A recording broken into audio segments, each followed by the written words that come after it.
Balik lagi bersama saya Johan di Jurnal Trading ID. Jadi pada kesempatan video kali ini saya akan membahas kembali untuk update dari pergerakan Euro USD ya. Nah, kalau kita perhatikan Euro USD memang kenaikannya sudah cukup tinggi, yaitu kurang lebih di harga 5.400. Lalu secara struktur harga di sini memang dia masih potensi untuk melakukan kenaikan. Tapi harus kita perhatikan adalah ada beberapa resisten yang memang cukup kuat untuk diuji oleh si Euro USD. Yang pertama itu untuk resistennya itu di 5.983, kemudian di 7.686.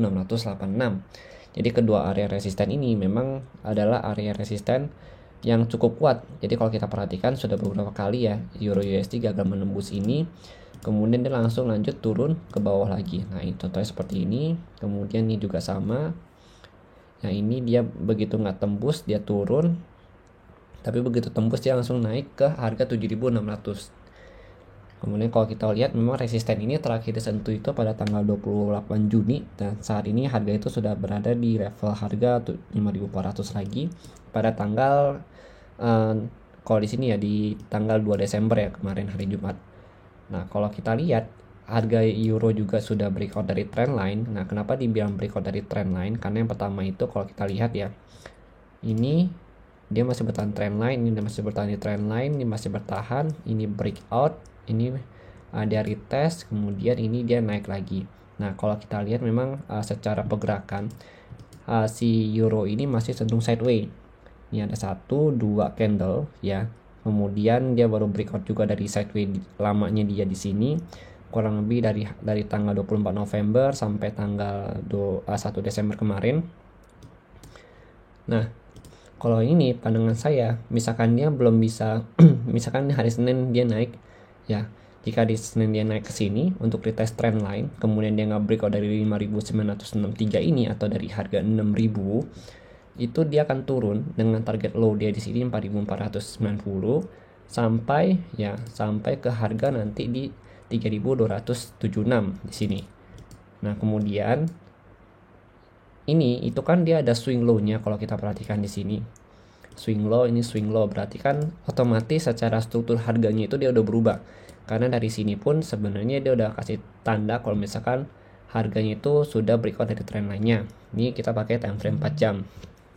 Tapi kalau misalkan kalian punya pandangan lain bahwa misalkan masih lihat untuk euro masih potensi untuk naik lebih tinggi, kalian boleh komen aja di kolom komentar. Nanti kita sama-sama untuk berbagi pandangan juga analisa.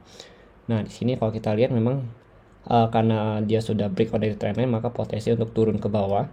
Ya, turun ke bawah itu harus dikonfirmasi dulu. Soalnya memang penurunan ini masih belum dikonfirmasi. Konfirmasinya itu adalah begitu dia bisa breakout dari harga 4.500 yang ada di sini gitu. Jadi kalau dia belum bisa breakout dari 4.500, maka dia masih belum confirm untuk turun ke bawah. Artinya pergerakan harga itu masih akan terus naik ke atas. Begitu dia bisa breakout dari 6.000, dia lanjut ke 7.600 ini, baru nanti dari sini dia koreksi ke sini dulu ya, dan lanjut turun ke bawah lagi begitu.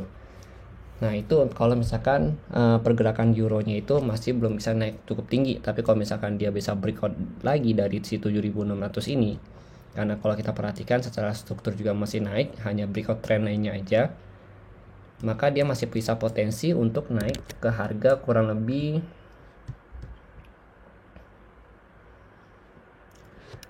kayak di sini di 9.100. Karena kalau kita lihat memang begitu harga bisa break dari harga 5.900 ini ya, atau dari 6.000 ini, dia selalu incar height yang ada di 7.600. Begitu 7.600 nggak di break, baru dia lanjut turun ke bawah ya, seperti ini.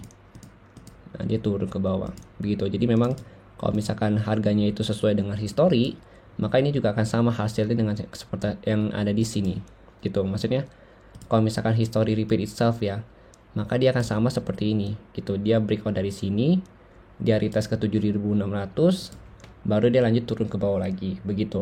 Tapi tidak menutup juga kemungkinan dia bisa break dari 7.600 ini gitu. Jadi memang itu harus kita perhatikan, karena memang di awal bulan ini memang akan ada banyak news yang memang membuat si market ini menjadi volatilitasnya tinggi, terutama di DXY, karena memang si euro ini itu kan dipasangkan dengan DXY ya. Jadi memang akan sangat volatilitasnya akan sangat tinggi.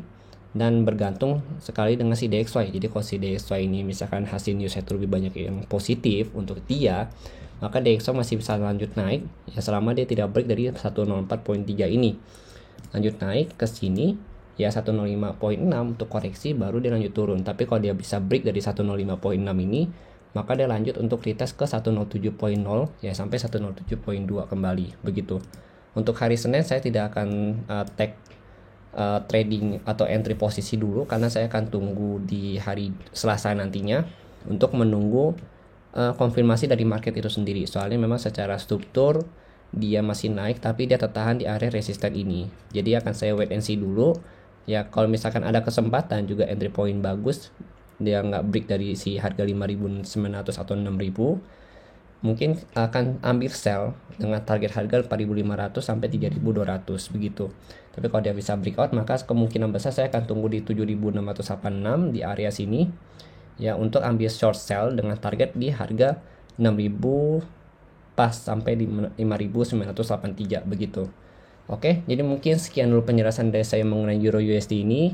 Kalau misalkan ada salah atau misalkan yang kurang, saya mohon maaf. Silakan kalian tambahkan lagi kalau misalkan ada pandangan lain.